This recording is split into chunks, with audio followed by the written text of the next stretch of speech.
All right. This is a totally unannounced live stream. I didn't really have enough time to make a thumbnail and all this kind of stuff. So my plan is to update this after I'm done with this live stream. The idea behind this morning's live stream, and I plan on doing this every Monday morning, that is to give my audience an idea of what's happening during the week. That way you can actually plan your week. I'm going to be letting you know again every single Monday. I'm going to be letting you know when my live streams are, what's happening with the channel, all that kind of stuff. So again, this is the reason why I just decided to create this live stream this morning. Again, the idea is to let people know what's happening with this channel on a weekly basis. So every Monday morning at about this time, I'm going to do a quick live stream from, maybe 5 o'clock to 6 o'clock, talking about all the various live streams coming down the pipes. For example, today at about 11 o'clock my time, Mountain Standard Time, I'm going to be on Pete Garcia's channel, which is Rev 310. So you'll want to check that out. This Thursday morning, I believe it is, I'll be having Bob Barber also on my channel from Uptime Community Church. He'll be on my live stream, so that should be pretty fun. And then Thursday night, we are going to have a bit of a round table. I believe John Foytier and also Rick is going to be on the live stream at 6:30 p.m. this Thursday. So once again, this morning in about 6 hours time, 11 o'clock. Right now it's 5 o'clock my time. At 11 o'clock, I'll be on Pete Garcia's channel live. He does a live stream every Monday, 12 Central. So I'll be on there as his guest. And then on Thursday, Bob Barber will be on my channel Thursday morning. I believe it's at about 11 o'clock in the morning. I might move it to a little bit earlier. I'm going to see if I can move it till 9 o'clock in the morning. I'll see. And then again at night, we have John and Rick from Uptime Community Church. And then on Sunday night, I believe it's just going to be my sister, Amy, and myself doing a live stream. We're going to do a deep dive Bible study because some people seem to like that when we just kind of go off the cuff and we just go deep in the Bible. So that's what we're going to be doing on Sunday. And then next Thursday, I know it's a little ways away. I believe it's March 13th, I want to say. Amy Musfeld will be on the live stream as well. So that's going to be fantastic. So lots of stuff happening, lots of stuff coming down the pipes. This morning's live stream isn't going to be anything too serious because, like I said, in a few hours, in about 6 hours, I'm going to be live on Pete Garcia. So I got a few things to do before we jump on that. So I don't want to go too heavy this morning, but I just wanted to let you guys know what's going on. Maybe read some comments if there's any comments coming in. No comments yet, so that's okay. That's okay. So usually what I end up talking about is a lot about the rapture. I'm getting lots of comments on that and lots of discussions. Is it pre? Is it mid? Is it post? Really, the more you study the scripture, you can't help but see that it's a pre-tribulation rapture. You just can't help but see it. And I'm also going to be having my pastor come on this channel as well. So I have more things lined up. It's going to be pretty fun. He actually preached on the rapture yesterday morning, and I just sat back and I just relaxed. I soaked it in. It was fantastic. I actually felt like I was watching one of my YouTube videos. It's so nice when you actually go to a church where your pastor actually preaches on the rapture. And so he talked about the second coming. He talked about the difference between the rapture and the second coming. And we're trying to figure out a time for him to come on this channel. And then we're going to dive a little bit deeper. So that's going to be fun. So again, in about 6 hours time, I'm going to be on Pete Garcia's channel live. And then there's some interesting live streams coming down the pipes, folks, especially with the solar eclipse happening on April 8th. I'll also be hosting with my sister a live stream, a Black Swan roundtable the day before, which is April 7th. So that should be fun because we're going to be, the Lord willing, if the Lord doesn't come before then, doesn't snatch us away, we will be having a Black Swan round table. So that's going to be fun. And that's again on April 7th. So my goal moving forward is to put the links to these live streams in the description as well, because that way, really the easiest way is to just click on the notification bell. And then anytime I do a live stream, you'll be notified as well. And I'm going to try and make it a little bit more structured, a little bit more live streams during the day. Obviously kicking off the week on a Monday morning. This seems to be a pretty good time for me because I like getting up early. And as you know, I made a job transition where I'm technically unemployed as of this morning. So I got a few feelers out there, talking to a few friends, and most likely I'll have some projects lined up, some little video projects here and there. So yeah, it's an interesting chapter. I don't have to drive the truck today for the first time in 9 years. So, maybe I'll talk about that a little bit more in another video, but it's just kind of interesting because I still wake up. My habit has been for the past 9 years is to wake up in the morning, drive basically from either from Calgary to the truck or from Cochrane to Calgary, pick up the truck, drive the truck to the warehouse, load up product, come back, do all that kind of stuff. So that's been what I've been doing for the past 9 years. And now I'm doing something different, most likely producing more live streams, having more guests on my channel. I'll be on other people's channels as well. And we are going to watch this channel grow together. So that's going to be fantastic. That's going to be fun because you guys are a part of this community as well. Your comments, I always appreciate your comments, your feedback, all that kind of stuff. And it's actually fun to actually grow together as a channel. And some of you have actually supported this channel as well, which is fantastic. I always appreciate that. I think the way it works basically is you can click on any of my videos and you can, it's basically like a thank you. You can donate like $2.99 all the way up, whatever you feel comfortable doing. So what's your pastor's view on the resurrection? That's a good question. I feel like in regards to that, this is Scott. How you doing, Scott? I think probably the view would be like most people, 99% of people would say that when we die, and I'd have to ask them that question, that we go to heaven as spirits and we float around in heaven. Now, I don't know if he believes that exactly, but I think most people, they don't really process the resurrection. They don't really understand it, even though we read it where Paul talks about it in 1 Corinthians 15, that we basically ditch this body. And it's hard for people to wrap their head around. It's really hard for them.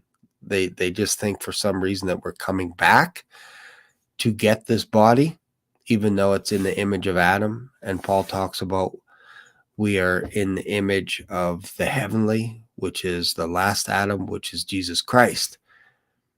So, yeah, no, we haven't had that discussion yet. Again, like I said, I feel like honestly I'm in the 1 percentile when it comes to the resurrection and understanding it in 1 Corinthians 15. Because I haven't heard anybody else talk about the resurrection in the way that I've described it, in a way that you've mentioned as well. Yeah, it's just interesting.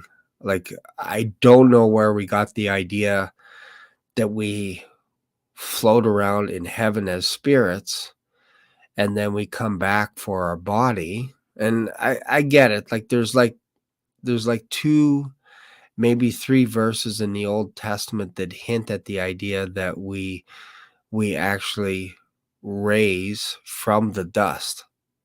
But again, when you look at it, I'm trying to think, I think it's in Job, where basically it looks like a separation as well.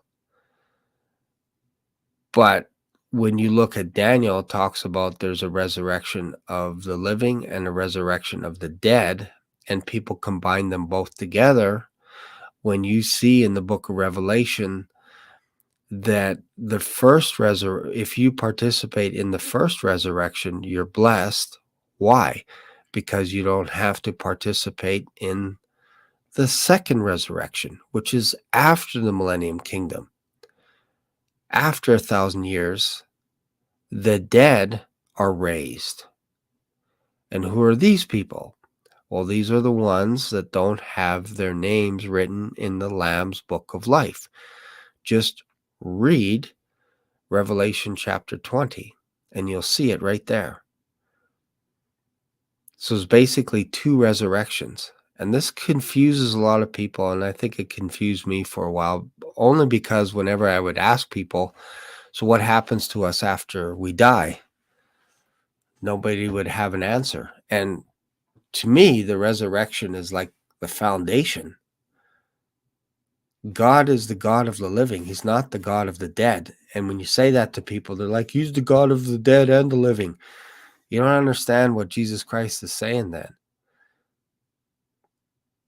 When he was arguing with the Pharisees, and they're like, you're not even 50 years old, and you're telling us that you know Abraham, basically, paraphrasing. And Jesus said, before Abraham was, I am, declaring himself also to be God, God the Son, equal with God. That's why they wanted to stone him. That's why they wanted to kill him. But his point is Abraham knew who I was. And Jesus Christ only did what he saw his Father do. What did he see his Father do? His Father rose people from the dead.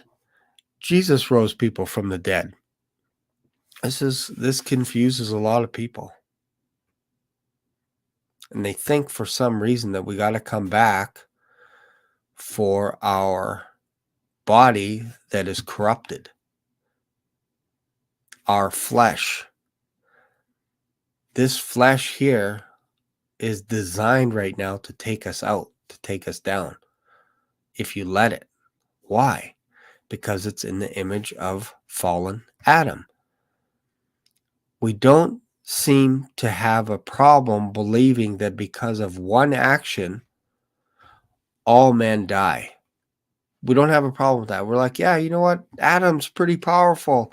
He's like the most powerfulest human being in the universe.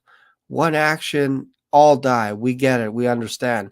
But as soon as you say Jesus Christ did one action, he died on the cross so that we all can live, people have a problem with that. Like, no.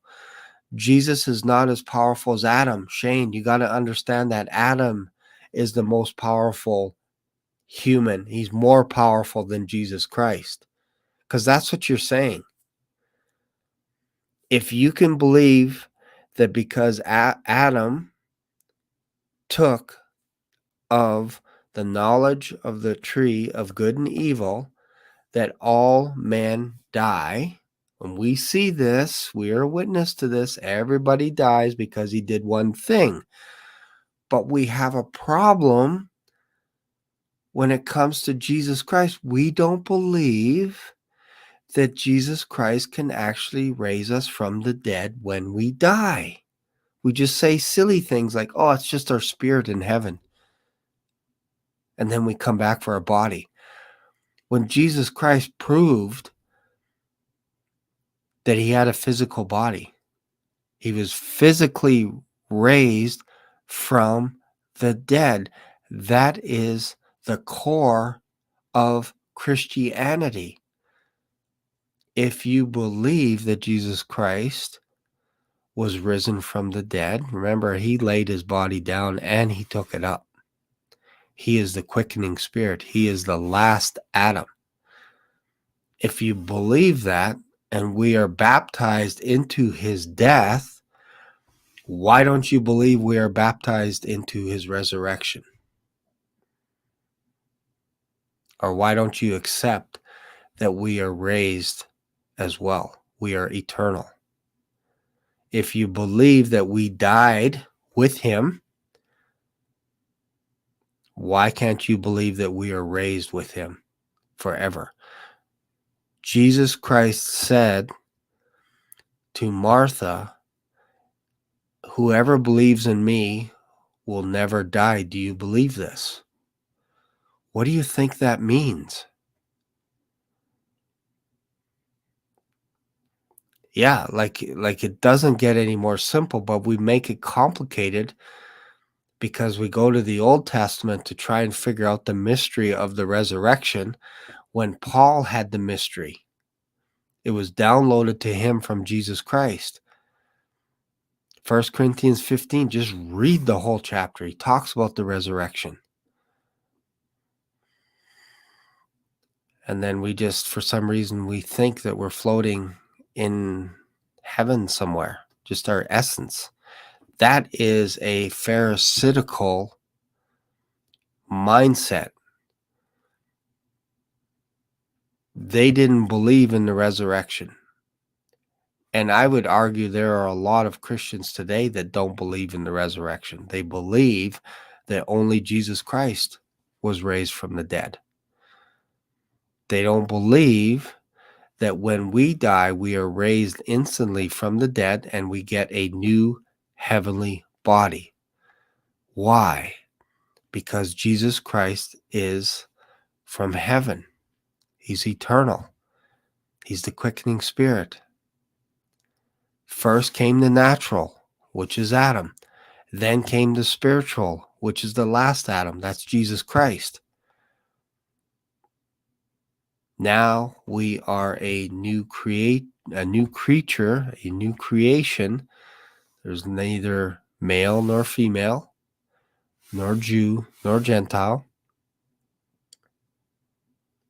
Jesus also hinted at this. He said, I'm going away, and I'm in my Father's house are many mansions, many rooms. And people think, oh, okay, he's building us a mansion. That seems to make sense, that he's a carpenter. So that means he would build us a mansion with a golf course, 9 holes, maybe 37 floors, 36 floors. That's what we think. Meanwhile, Paul keeps telling us, same thing with Peter, saying if this tabernacle, this house that we live in dissolves, we have a new one prepared in heaven. Good morning, Mary.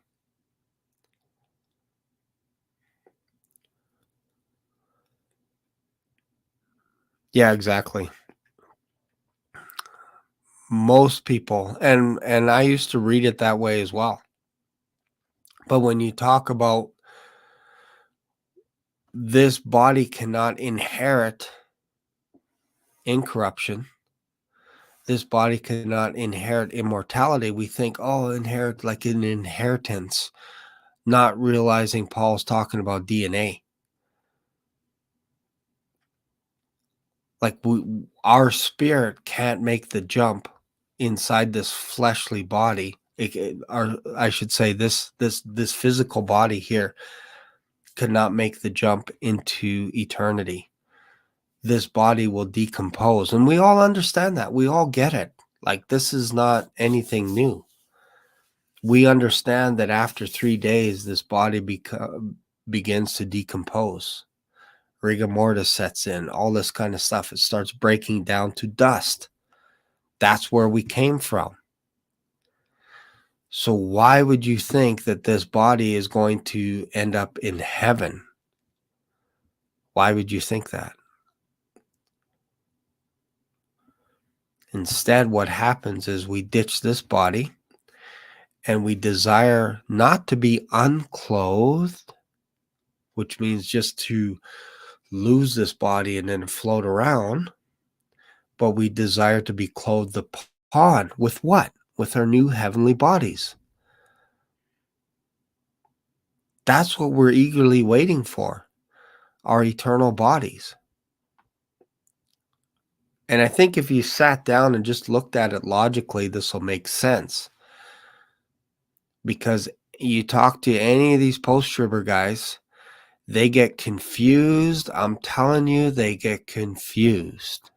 Joel Richardson, for example, I've watched one of his videos where he starts talking about Revelation. He's like, yeah, I'm not really too sure why they have robes, because if they're spirits, why do they need robes?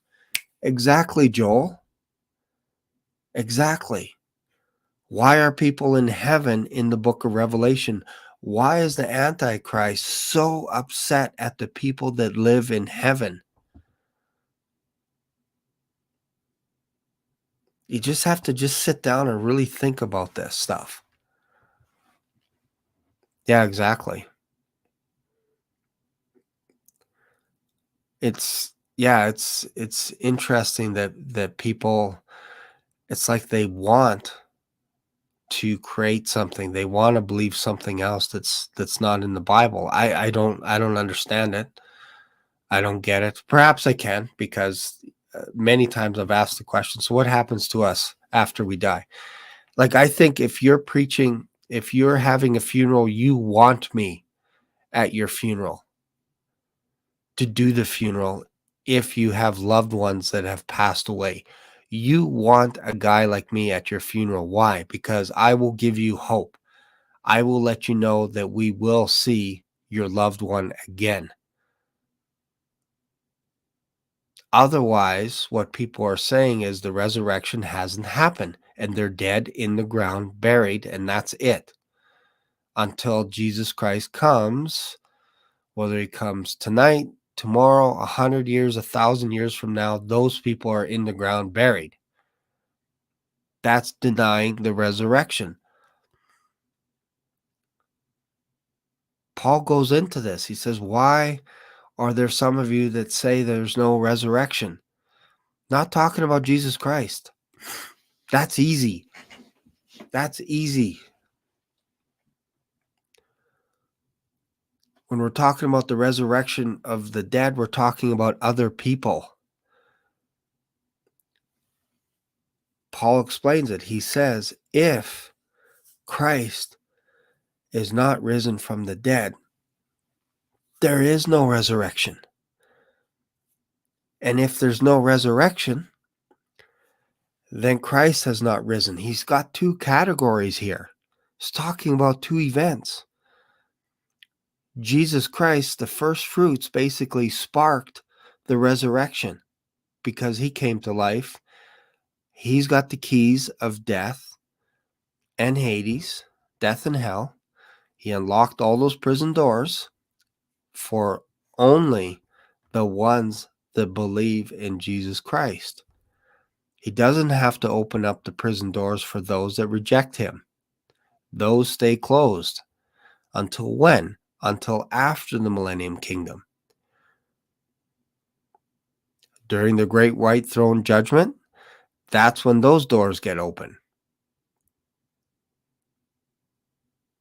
When those doors get open, the earth will cast up its dead.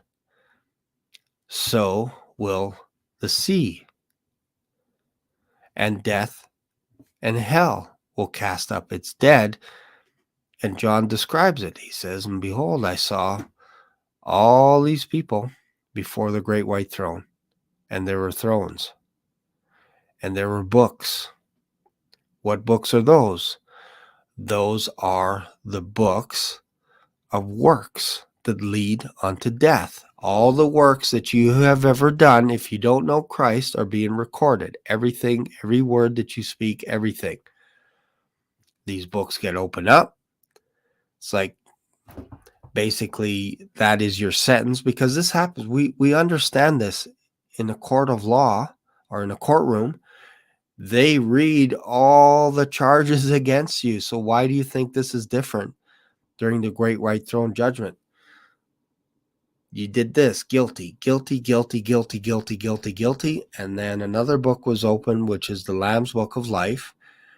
And whoever's name is not written in the Lamb's Book of Life, which is basically everyone in front of the great white throne, they get tossed into the lake of fire, where the false prophet, the Antichrist, and the devil are. Actually, the devil's not there. Yes, he's there now. Because after the Millennium Kingdom, we have Gog and Magog. After he gets tossed into the lake of fire, then we have the great white throne judgment. And then death and hell are cast into the lake of fire. And that's it. Done. Blessed are they that partake of the first resurrection. Why? Because then you don't have to participate in the second resurrection, which takes you to the second death. You don't want to be in that category. Hopefully this makes sense.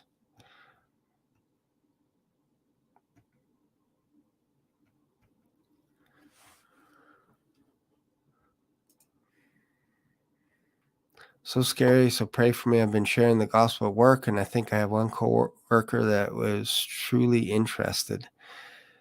Yeah, Mary, if you are led by the Holy Spirit, there's nothing to be afraid of. You don't even have to worry about what to say. I've had people that at work that were atheists that I was able to preach the gospel to.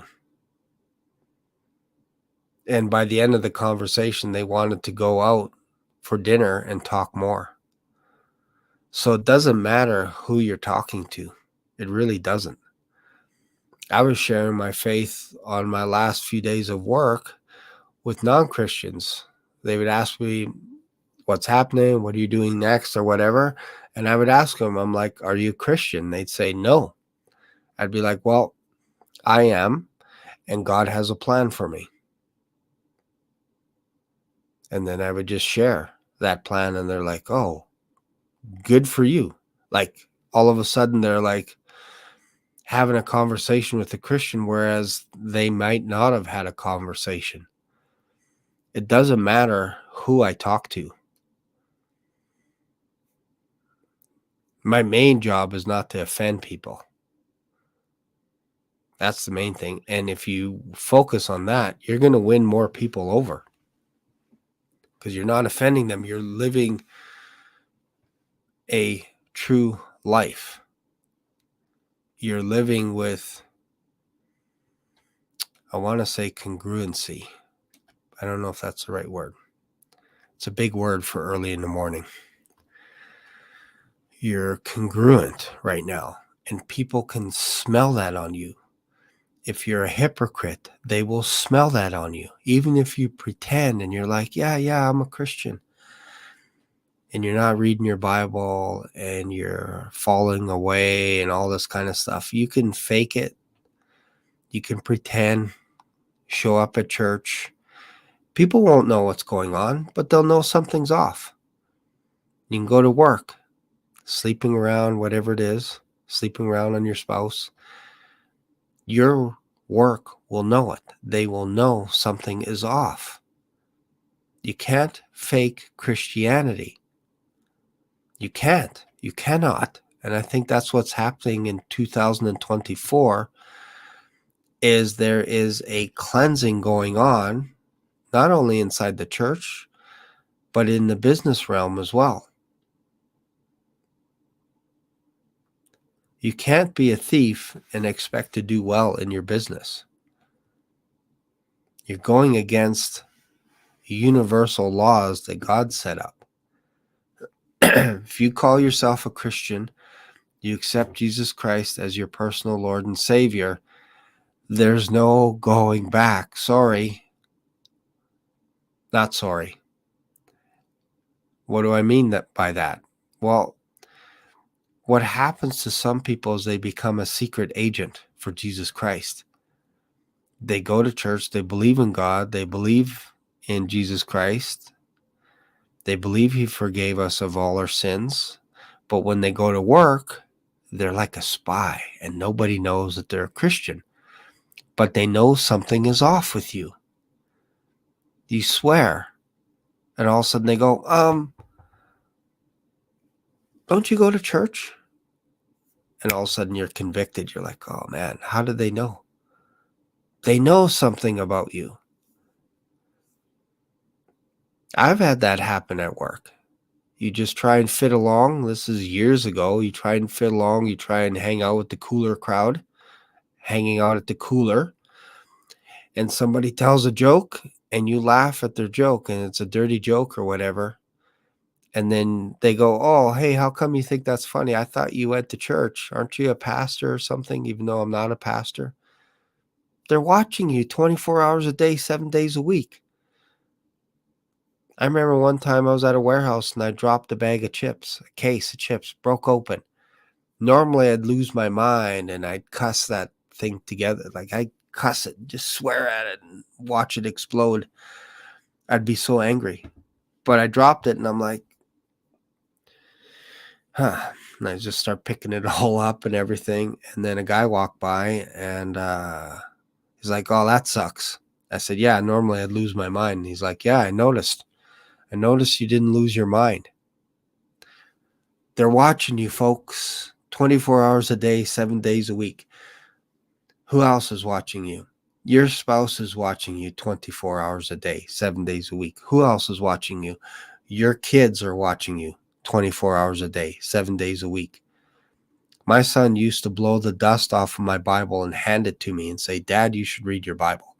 I was a Christian, not reading my Bible. So my wife 2 years ago prayed for me for 90 days, 3 months in a row, that I would get a hunger for his word.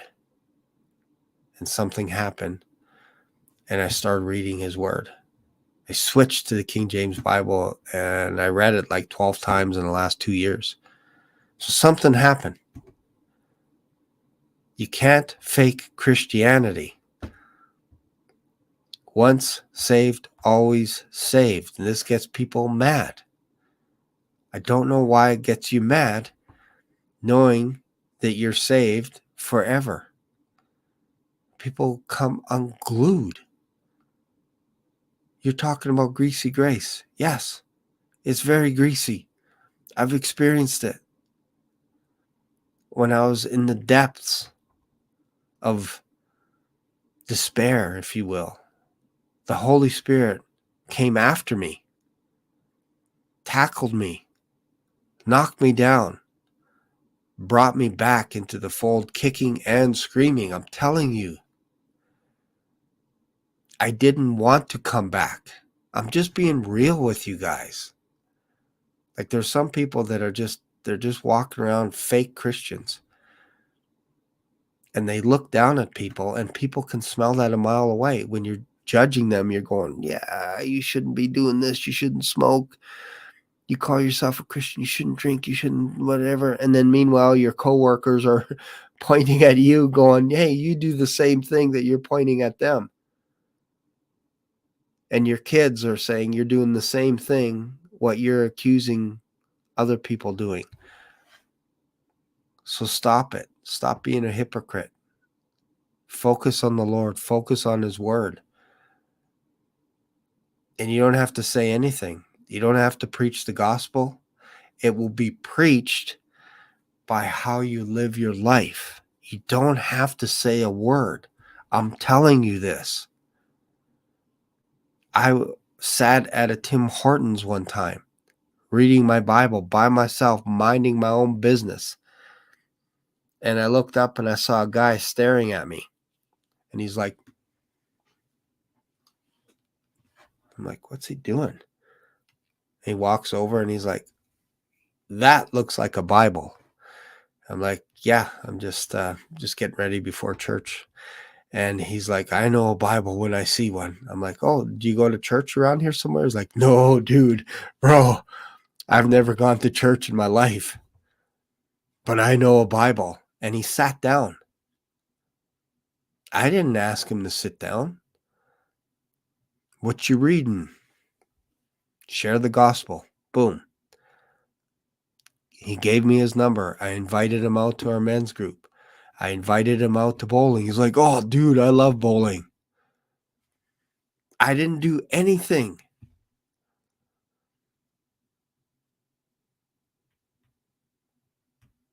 That's my point. When you do things in secret as a Christian, you will be rewarded openly. I can't emphasize that enough.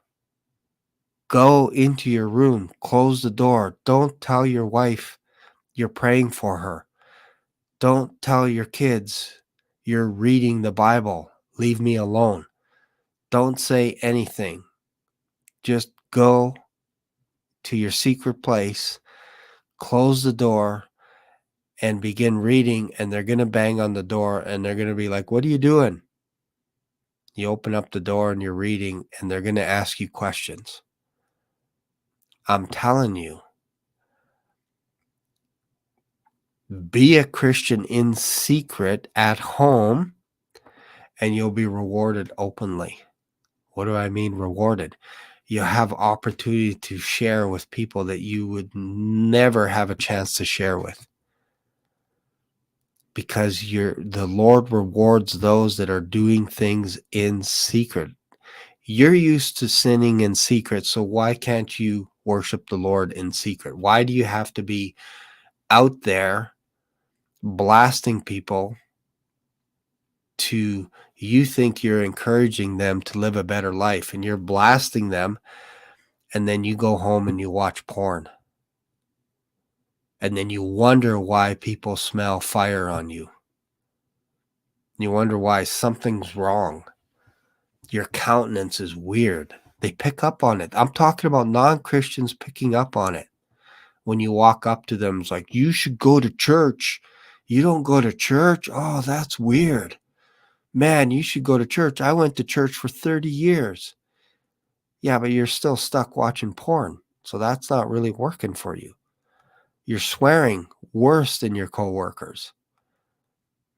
You're sleeping around, you're horsing around, you're cussing, you're swearing, you're doing everything they're doing, and you're preaching to them in a bar, saying you need to go to church, and they're looking at you going, why are you here?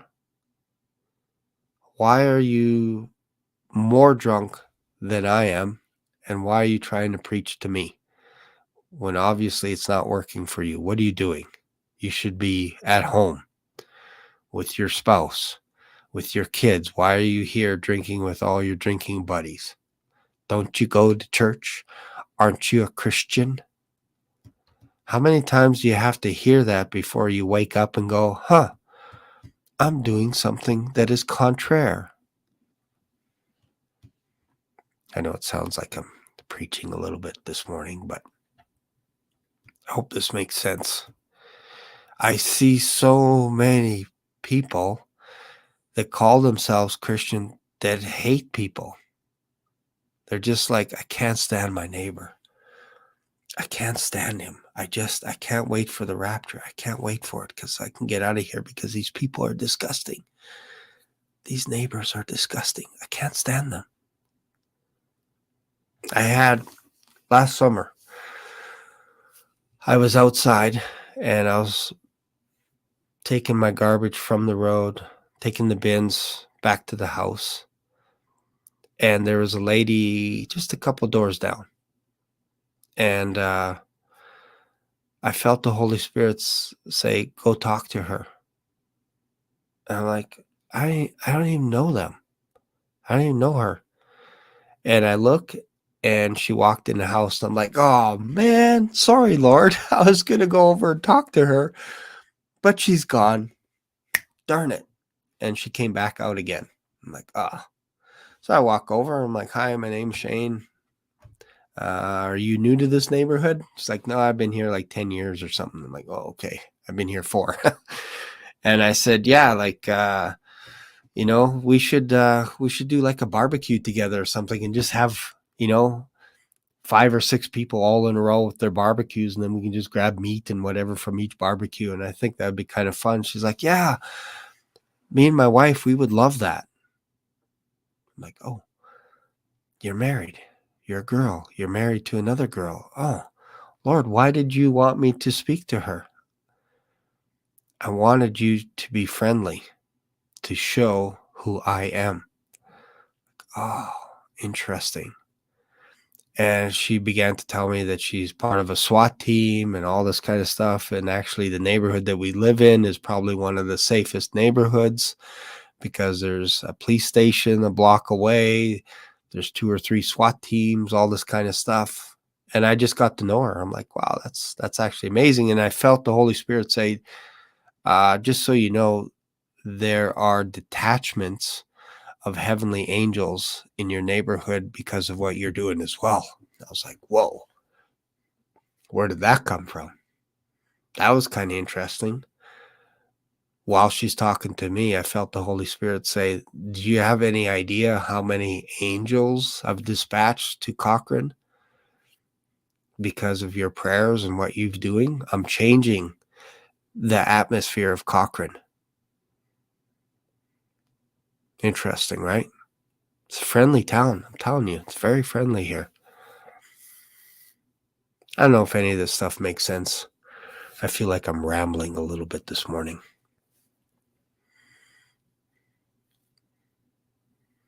But yeah, we're like that with politicians, leaders, all this kind of stuff, and it doesn't help. It doesn't help. Paul tells us to keep our head down, do our work. When you do that, it's not shying away. Like, guys, like some people don't understand this at all. They don't understand how to preach the gospel. You preach the gospel first by how you live your life. That is the loudest. It's the loudest when you don't swear. It's the loudest when you don't run with the crowd. That's when it's the loudest. Then when they ask you what's different about you, now you can have a conversation because they've asked you, what church do you go to? I knew you're a Christian.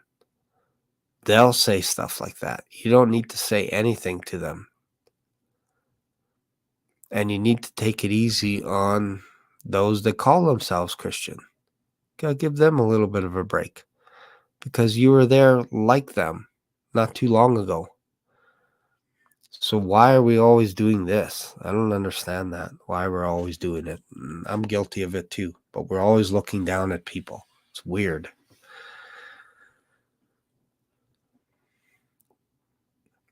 Yeah, like I think sometimes we would change how we speak about people if we met them in person. And again, I'm talking to myself. So I really try hard to not speak down. Like obviously you can correct people. Like if they're saying something contrary to what is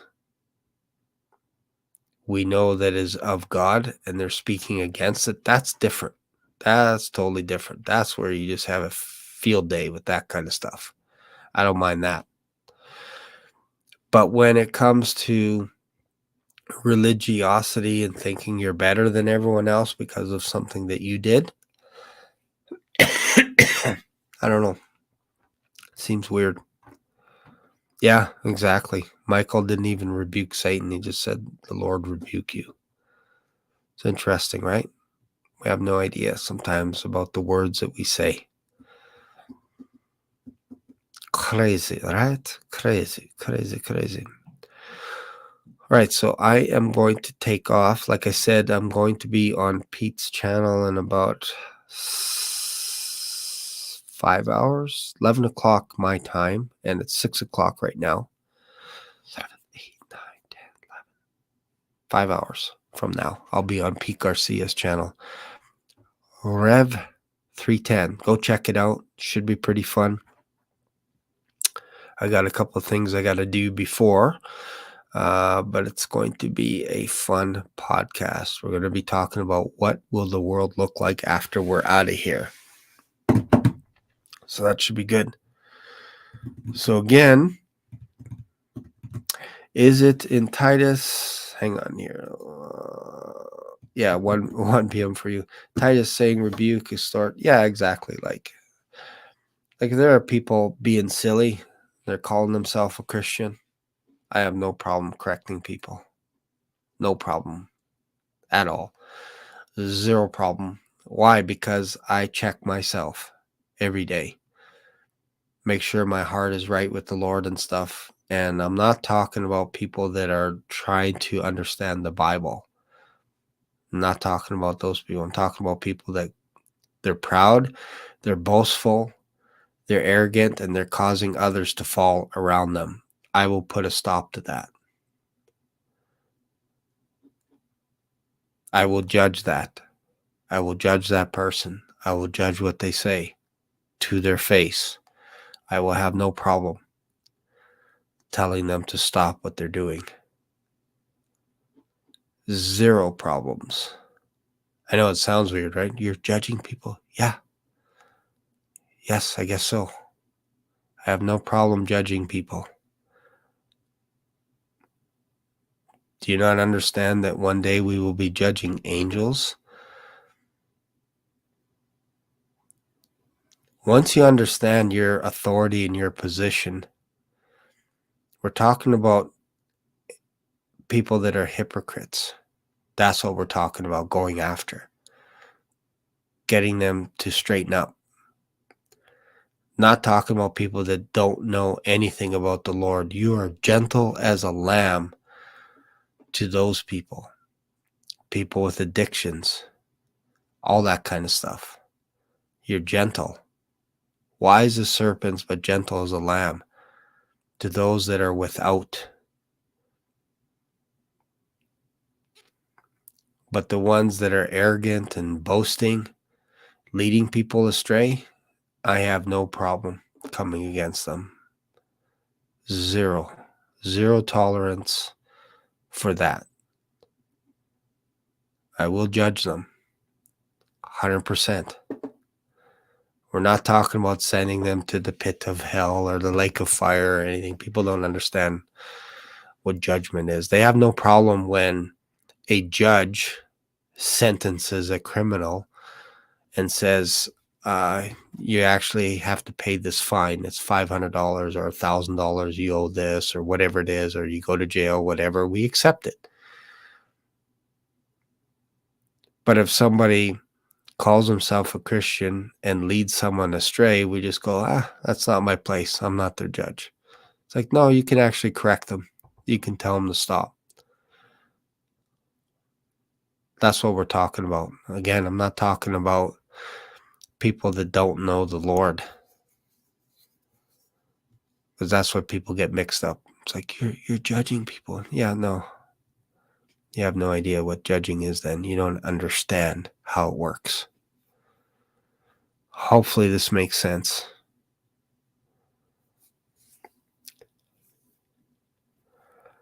Yeah, exactly. Like we should really...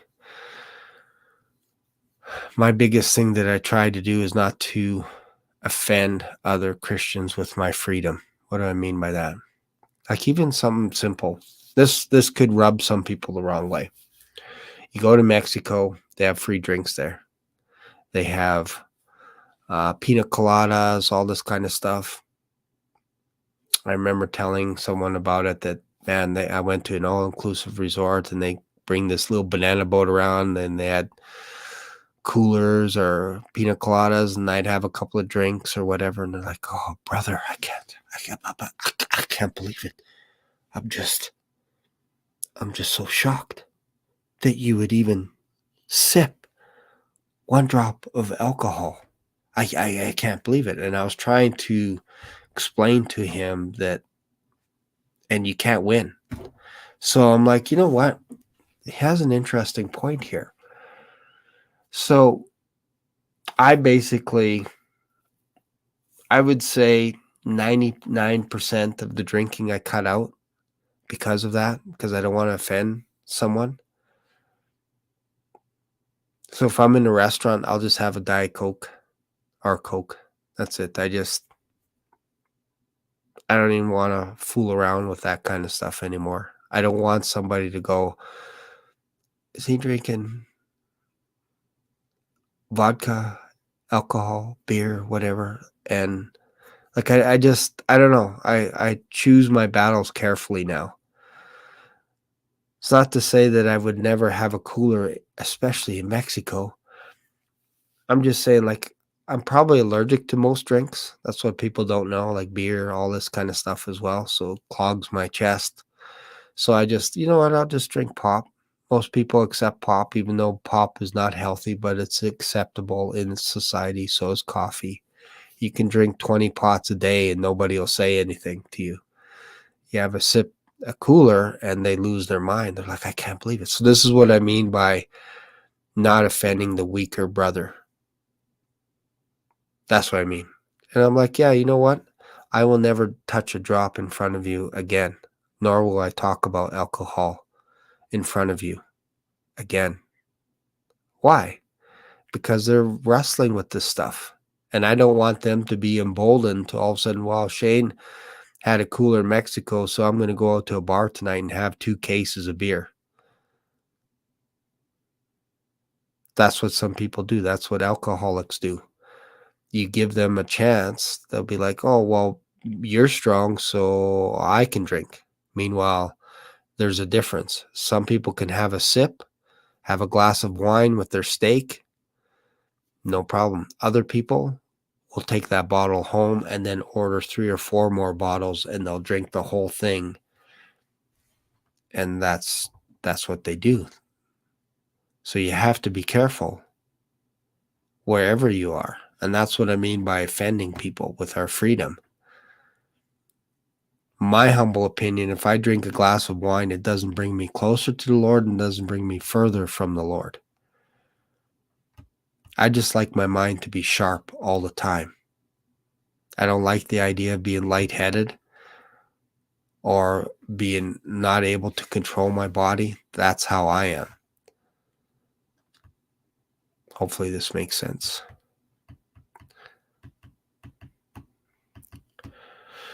Let's see here. Maybe I'm stirring something up. This is good. This is good though. All right. Drink with someone's alcoholic. It's not known. It's a sin. Unintentional, but it's a sin. Yeah. So basically, that's kind of what I was saying. Like, if you know someone that's an alcoholic and you sit there, something simple. Let's just say they're having a glass of Coke, a Diet Pepsi, and you know they're an alcoholic, and you sit across from them, and you're like, "Is this okay if I drink a beer?" And they're like, yeah, I'm cool. I'm cool with it. And you start drinking a beer. Yeah, I think you're sinning against that person. Why? Because you're interrupting their conscience. That's what we're talking about here. Not your conscience. Your conscience is clear. You're severing their conscience.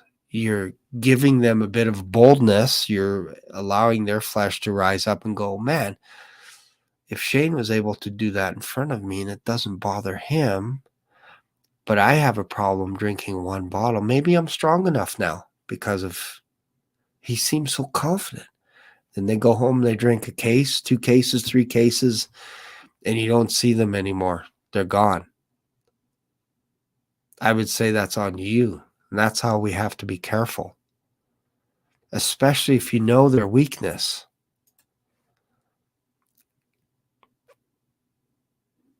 It's hard to explain to some people because they throw religiosity in there and they can't see. Having a drink and getting drunk, if they don't know the difference, educate them. Yeah, and you can't educate a drunk. You can't. So it doesn't help to try and go, well, you should only drink in moderation. And then you sip some beer in front of them. It's like, I can do this, but you can't. You're the problem. It's like, it's weird. What are you doing? You have the wrong spirit. Doesn't the Bible say don't get drunk? Yeah, it always comes up as a conversation, and I hope you can understand what we're trying to say, because sometimes what people do is they overlook some of the stuff that's going on in their life. I'm not saying you, Mary, but other people. Like, if I sat down with 4 or 5 Big Macs with mayonnaise, cheese, and everything, nobody would blink. They might say, oh man, you're really hungry. Nobody blink. I could have a heart attack the next day or whatever because of all the crap. Or if I have 3-4 liters of pop every day and end up being a diabetic because of that, people be like, oh man, that's too bad. But nobody says anything because we all have our little vices and stuff. But as soon as you have a cigarette, then you get the Christians coming out, whoa, I thought you're a Christian. Whoa, how come you're smoking? And meanwhile, they're 400 pounds and they don't control their own flesh. But yet they pick on the things that are external. How come you drink? How come you smoke? How come you cuss? How come? Point our fingers at everyone. And yet we're doing the same thing or worse. It's just we're doing it in secret, and we're coming after them for sipping one drink of wine or whatever. Meanwhile, we go home and we watch porn all weekend long. And then we're like, we've done nothing wrong. We cuss our children out, swear at home. And we're like, I can't find my cotton picking tie or whatever. And you're on your way to church and you have your worst arguments on the way to church. And then as soon as you get on holy ground, you're better than everyone else. And you're like, what are you doing? Why are you doing this? Why? This, that. And then you go back into your vehicle and you curse each other all the way home.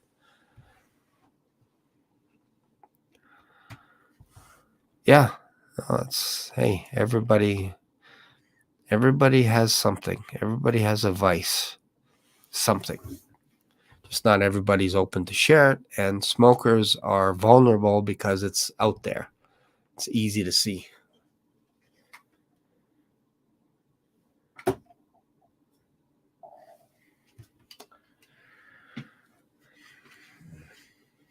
Just trying to figure out why my camera moved on its own, but I think it's just loose clamp or something there. Anyways, hope you guys are getting something out of this. Then I should not have sugar in front of a person who struggles with food. Well, if that's what you get out of this, okay. Like, we're trying to go a little bit deeper here.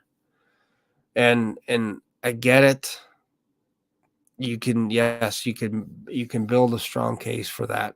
Just go to different parts of America where everybody's like huge. So what I'm trying to say is sometimes we can use our freedom to offend people instead of coming alongside them and edify them and building them up in the Bible. It's easier to pick on everyone. It really is. It's really easy. Like, you can say, oh, you don't have enough faith. How come you have glasses? I thought you have faith. Well, why do you still wear glasses? Just throw your glasses away and walk around and just have faith. Like, there are some really dumb people out there that say stupid things. I'm telling you. They're just walking around being dummies. It's weird, right? I asked earlier about the Rapture, and if you have a second to scroll up. Okay, let's see here. Drastic, grasping Christian. Let's see here. Rapture. I'm looking for it. Good morning from Florida. Awesome. Let's see. Cause someone to stumble. Baby. Let's see here. I can't find it. I can't find it.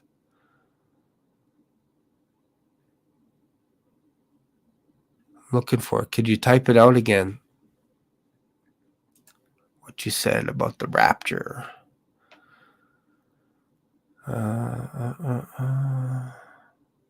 About the rapture. You have a sec. Yeah, I'm scrolling up. I can't see it. Or if somebody else knows what that was regards to rapture, I will try and find it. I'm scrolling. Thanks. I'll just take water. 1 p.m. Titus. Rebuke. 1 Corinthians. Turn off. Let's see. With you.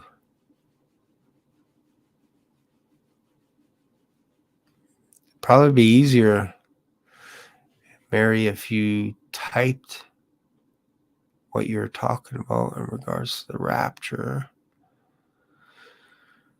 Okay, I see that. Okay, going up.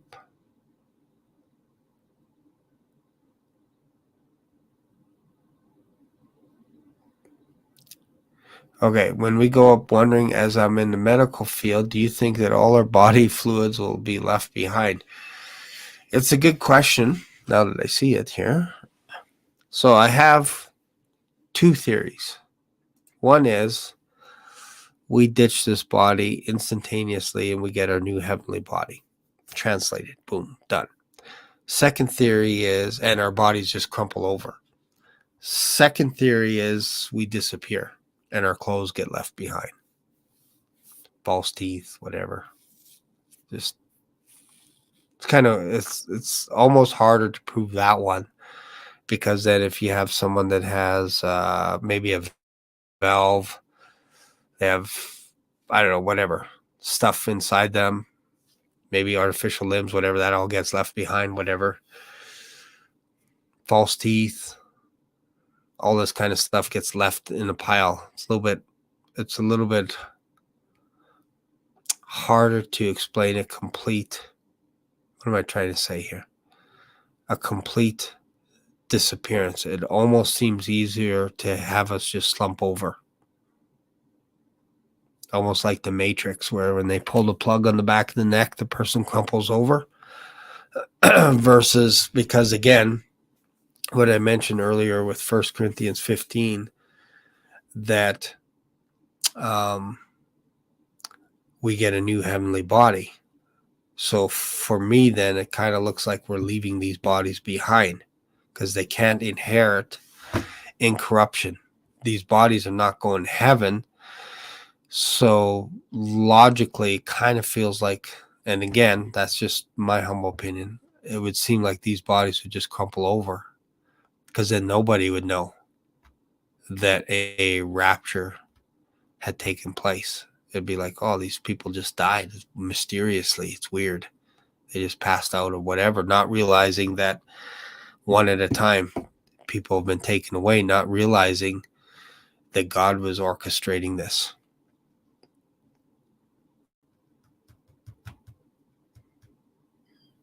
It's an interesting topic.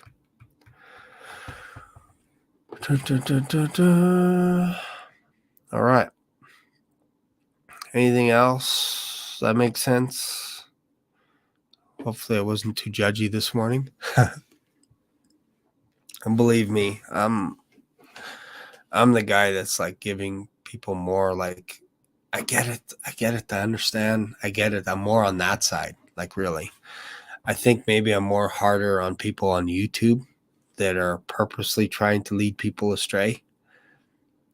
I kind of come against that kind of stuff. And even then, the Lord's been working with me on that, trying not to use people's names. And it's very hard. It's very difficult. Because there are some people that just come after the church and they use a blanket statement, the church. And they just go, the church failed, the church is miserable, and blah, blah, blah, blah, blah. And I'm like, whoa, hang on. You do realize you're talking about the body of Christ, right? You do realize that. So maybe lighten up a little bit. Like, you don't really understand what you're fully saying. No, they just don't understand, and I'm just blasting them. I'm blasting the church. Yeah, you're blasting Christ's body is what you're doing. So I would just be careful. I'd be very careful on that. So when I come against people individually, I'm not coming against the church. I'm coming against these individuals, and I call them out by name because I don't want to use blanket statements like the church has failed or whatever. I'm like, no, this guy is being an idiot right now. He's saying dumb things. That's who I'm coming after specifically. And it's more just correcting. It's not even coming after them, targeting them or anything. It's just saying, oh, that was kind of a dumb thing to say. I disagree with you. That makes sense. Let's see here. What else? If the Bible is interpreted and their bodies are translated, then everything we are is changed, and none will be left behind as incorporated into the updated version. Yeah, I guess depending what version you are reading, because in the Old Testament, Enoch was translated so that he wouldn't see death because he pleased God. He had this witness, I guess. Might be paraphrasing. I think it's in Hebrews that he was translated. So from that situation, you could say, okay, well, the rapture means we all go. We don't leave our body behind, but we don't fully understand the circumstance of that situation because maybe Enoch could be coming back as one of the witnesses. I don't think so. I think it's Elijah and Moses, but the problem with that is Moses actually died. Elijah didn't die, and Enoch didn't die, and I think Enoch kind of represents before the flood, and Elijah will represent after the flood. But I could be swayed. I can have someone pose a good argument and say, no, it's 100% Moses, and it's 100% Elijah. Sure looks like it. Sure looks like it. I'm just saying you could pose an argument for Enoch because he was gone and could not be found. Same thing with Elijah, carried away in a chariot, which could have been almost like a protection for him. So not necessarily a rapture type scenario for Elijah, but a type of rapture because he left Earth. But he didn't disappear inside the chariot, if that makes sense. He left in the chariot, almost like an escort, if you will, to protect him and protect his body so that perhaps one day he could come back, physical form. Otherwise, why use a chariot to pick him up? Could have just made him disappear like Enoch. But he didn't. A chariot of fire came down, separated him from Elisha, and the only thing left was his mantle. And Elisha used that mantle after. It's just kind of interesting. Makes you think. Makes you think.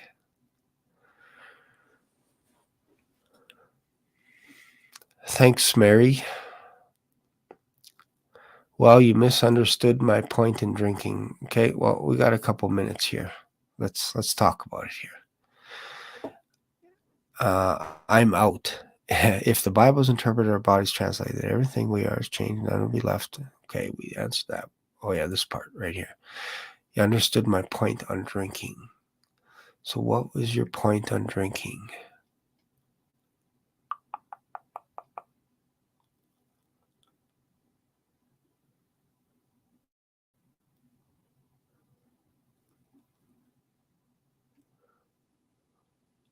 Not sure unless you want to mention it again.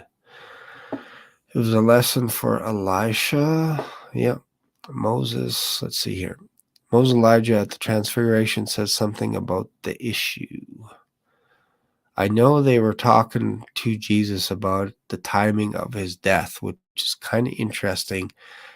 I've often wondered, why would Moses and Elijah care about the time of death, the time that Jesus was going to die? Why are they asking him, when is he going to die? It's almost like another clock got started the second Jesus rose from the dead. And I'm wondering if Moses and Elijah were waiting for that clock to start because perhaps they're both coming back.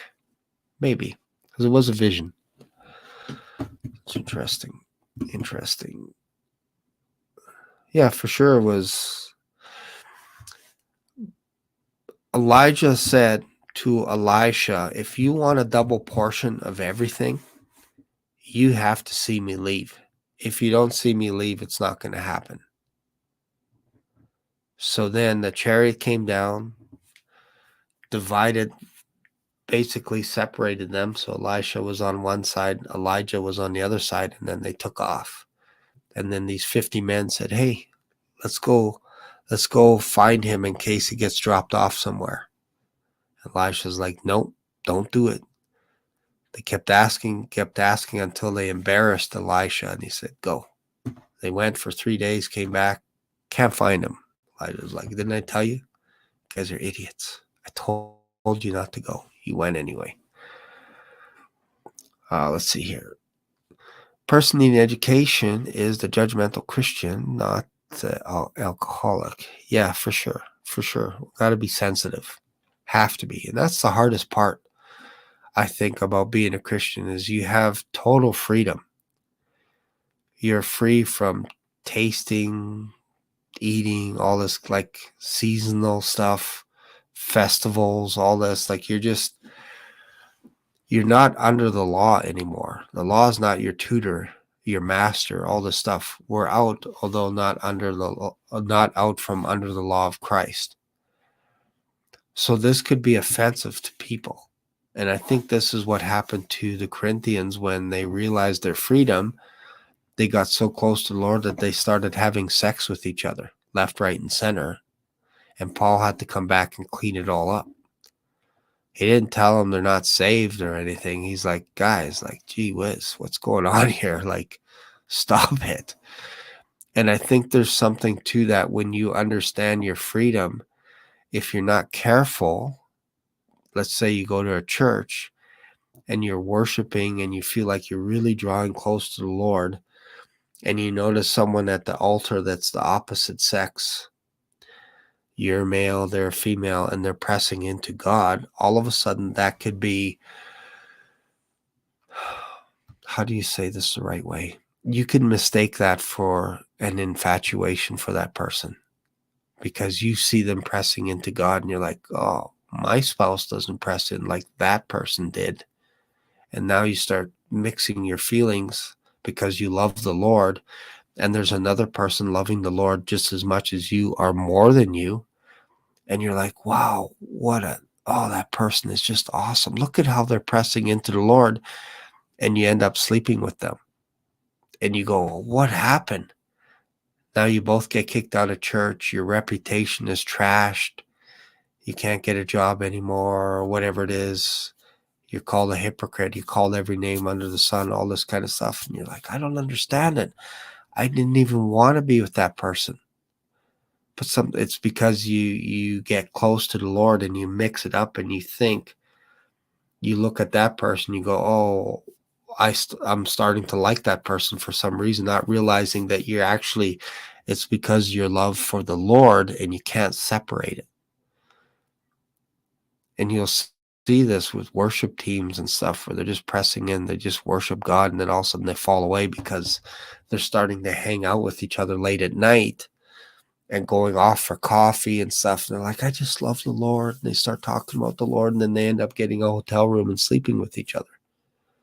It's like, why? Because they mixed the love that they both had for Christ, and they thought it was for each other, but they just got in the way of that love. And then the next morning they hate each other. Like they don't want anything to do with each other, period.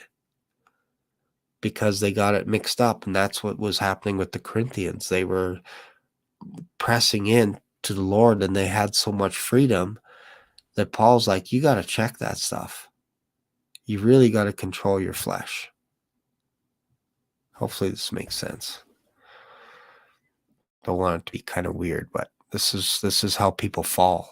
Like, people get so confident, like, yeah, I'm okay with going out for coffee with someone of the opposite sex. Yeah, that's okay. I'm not like that person.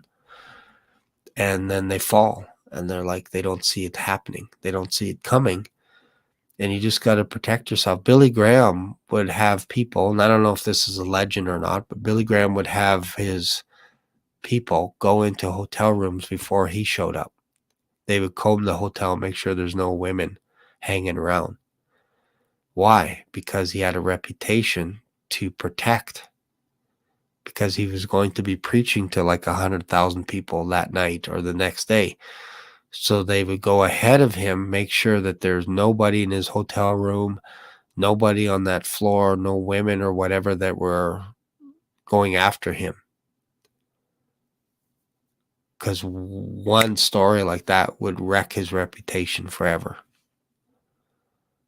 So that's almost how you have to live. And it is something as simple too, like somebody hands you a pack of smokes to hand to someone else, and the second you grab a pack of smokes, somebody walks by and it's like, I thought you're a Christian. I'm like, I am. I'm just handing it to them.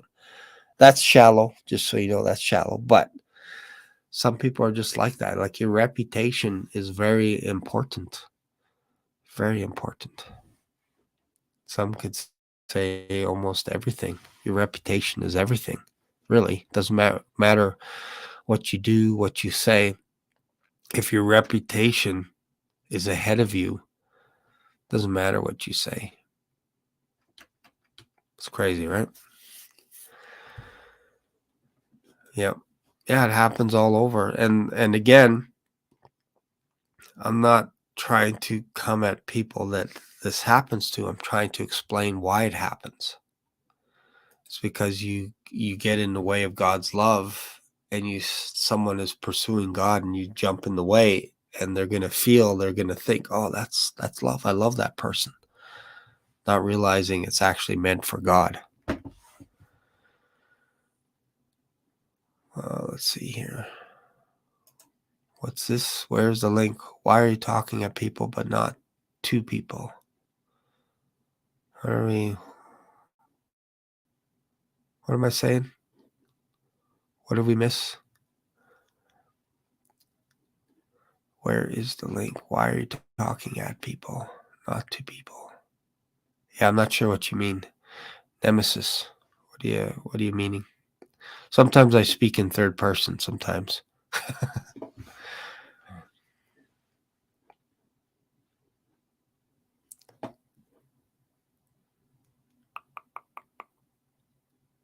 This isn't a call in live. Where's the link? No, I think they're saying that I was speaking at people, coming at people. It might have came right in the middle of my monologue, and it looked like I'm preaching, judging, and all this kind of stuff. But I'm just trying to explain how the flesh works, how the flesh gets aroused, if you will. If you start putting rules and regulations in front of you, you're raising up the flesh. And then on the other side of it, if you don't have any rules and regulations, you start offending people because you're using your freedom to end up messing around and all this kind of stuff. And you're not really understanding that you mixed up what was supposed to be meant for the Lord. You're now looking at the other person like, oh man, I thought I loved that person, but you don't. It's just because they were pressing into God and you thought that was love. Oh, with a call in. Oh, maybe I should put my phone number and have a call in hotline. I'd probably get a lot of spam though. I'm just guessing. I'd probably get a lot of spam. Maybe I can get another phone. That'll be the hotline. I can just put it up. 1-800. Need help. Need help with the flesh. something like that. It's actually not a bad idea. I bet you there's probably a way to do something like that, even to get a secondary number, for business or whatever, but you just have another number and it's like a 1-800 number that people can call in, and then you can just turn it off. Obviously, I'm not working right now, so it really wouldn't matter because I'm not at a place of employment where I couldn't take calls like that. It's kind of interesting. I have to think about that. It's actually not a bad idea. Do one, you can set up a link and your mods can post it. Yeah, there's probably a way to do it. Maybe it's something like where a person sets up like a private Zoom call, or a live stream private or something. I don't know. I have to think about that. Why are you talking at people but not to people? Well, I'm also in charge of the men's ministry on a voluntary basis. So I have like 200 men as well that they have my phone number. So if there's ever an issue, they can call me. So that keeps me a little busy as well. Plus my kids have my number. My wife has my number. So yeah. I guess what I'm trying to say is I'm not a full-time counselor. All right. That's actually an interesting idea, is to maybe, is that what the person's saying? Like maybe because you can message on here and ask questions. We could take the question. Maybe I would make a live stream and just call it a Q&A. Like if you're struggling with something, only those people would go on, or I can give a private link. Maybe that helps. And then only people, maybe there's like 5 or 10 people that are struggling with something, and then they go on a private stream. I don't know. Something to think about for sure. For sure. Link in your mods can post it. Do one. Is that a number? If you wanted to do one, you could set up a link and your mods can post it. I'm not sure what you mean. I'm not sure. I don't have any mods. I'm the guy that's doing this right now, putting up the comments. Anyways, I'm gonna go. I gotta do some other things and then get ready. Plus, I have to read a little bit this morning. Don't forget about that. It's already 6:30.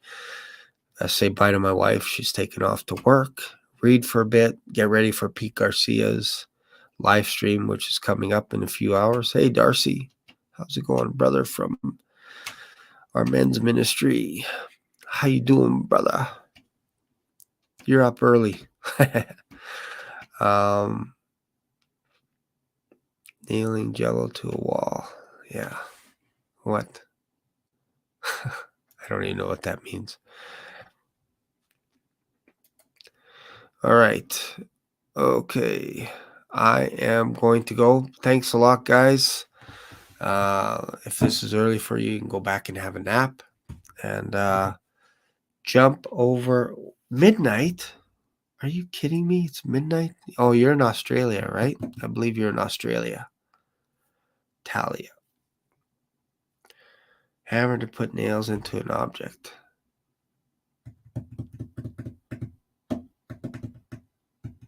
Jello to a wall. Yeah, Jello. That's funny. All right. Let's see here.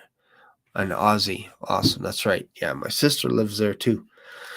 Yeah, if you can, that'd be awesome. But that's like early for you. That's like 5 o'clock in the morning or something. So you'd have to get up early. You should go to bed right now and then get up in 5 hours. And it's also going to be recorded. So really, at the end of the day, you could watch it a little bit later when you get up. But it should be fun. Anyways, I'm going to go. You guys are awesome. Thanks for hanging around. And we'll see you in another video. Bye for now. I started at 5 something. I just thought I gotta make a a quick live stream because I'm going to be on Pete's and I won't get a chance. Normally I would get a chance later, like at 10 o'clock or 11 to make a video. But I thought it's easier just to get up. I've been up since 3 o'clock anyway, so I didn't really get a good night's sleep on my first day of unemployment, technically, but I was working on a business plan, a vision statement, all that kind of stuff. So I think I got all that. Anyways, thanks, guys. I'll see you later. See you in another video. Bye for now.